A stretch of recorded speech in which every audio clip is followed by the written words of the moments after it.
देश के विमानन इतिहास में एक ऐसा दिन जिसने हर भारतीय को झकझोर कर रख दिया। लंदन जाने वाली फ्लाइट हवा में उठी ही थी कि कुछ ही पलों में जमीन पर ऐसा कहर टूटा कि 241 यात्रियों से ज्यादा की जिंदगी एक ही झटके में खत्म हो गई। गुरुवार दोपहर अहमदाबाद के इंटरनेशनल एयरपोर्ट से उड़ा ये बोइंग 787-8 ड्रीमलाइनर विमान कुछ ही मिनटों में एक मेडिकल कॉलेज परिसर के पास दुर्घटनाग्रस्त हो गया।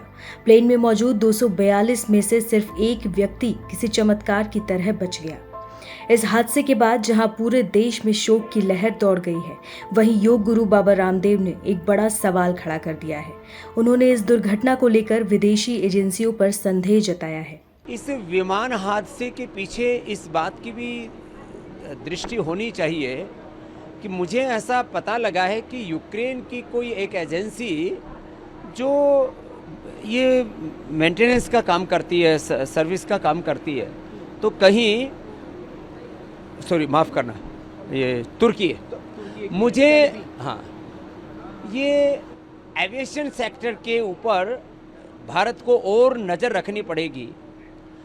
तुर्की ने दुश्मनी तो कहीं नहीं निकाली है इसके माध्यम से, क्योंकि वहाँ की एक एजेंसी जो ये सर्विस मेंटेनेंस का काम करती थी विमान का, कहीं उसने तो कोई साजिश नहीं रच दी है। उसका कॉन्ट्रैक्ट महाराष्ट्र से 2 महीने पहले ही कैंसिल कर दिया गया था। 2 महीने का उसके पास और टेन्यूर था कि वो अपने इसलिए अब भारत को 100% ऐसे संवेदनशील मैटर्स में तो कम से कम विदेशी लोगों के हस्तक्षेप को खत्म करना पड़ेगा। गौरतलब है कि एयर इंडिया, जो अब टाटा समूह के स्वामित्व में है, घटना के बाद तुरंत राहत और मुआवजे का ऐलान किया।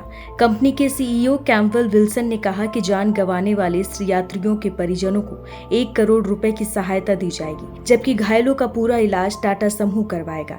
इस बीच तुर्की सरकार ने साफ साफ इन आरोपों को खारिज कर दिया है।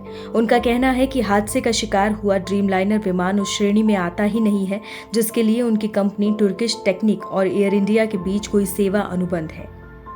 जानकारों का कहना है कि 2024 और 2025 में हुए करार सिर्फ B777 सीरीज के विमानों तक सीमित थे, जबकि क्रैश में जो फ्लाइट शामिल थी वो B7878 मॉडल थी और उस पर तुर्की की एजेंसी ने कोई मेंटेनेंस नहीं किया था।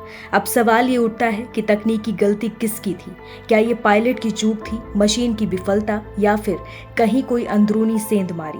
डीजीसीए और विमान दुर्घटना जांच ब्यूरो ने जांच शुरू कर दी है और जल्द ही ब्लैक बॉक्स के डाटा से सच्चाई सामने आने की उम्मीद है। इस हादसे ने एक बार फिर एयर सेफ्टी और विदेशी हस्तक्षेप के मुद्दे पर नई बहस छेड़ दी है। क्या हमें अपने विमानों की देखरेख और मरम्मत सिर्फ घरेलू संस्थानों से ही करानी चाहिए? क्या सुरक्षा से जुड़ी सेवाओं में आत्मनिर्भरता अब अनिवार्य हो गई है? इस दुर्घटना ने सैकड़ों परिवारों को तबाह कर दिया और देश को एक बड़ा सबक दिया है कि तकनीक, सुरक्षा और भरोसे के बीच संतुलन बिगड़ा तो उसकी कीमत इंसानी जिंदगी चुकाती है।